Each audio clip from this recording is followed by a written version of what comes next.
Mare Amico e le guardie ittiche del GISE hanno voluto verificare di persona la situazione della Scala dei Turchi posta sotto sequestro dalla Procura di Agrigento lo scorso anno perché a rischio crolli.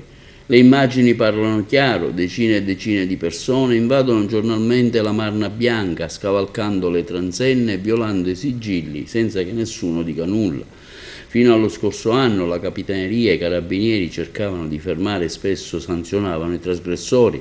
Quest'anno invece non ci sono controlli, se i cittadini violano imbuonamente la legge è lo Stato che perde la faccia. Vediamo le immagini proposte da Mare Amico.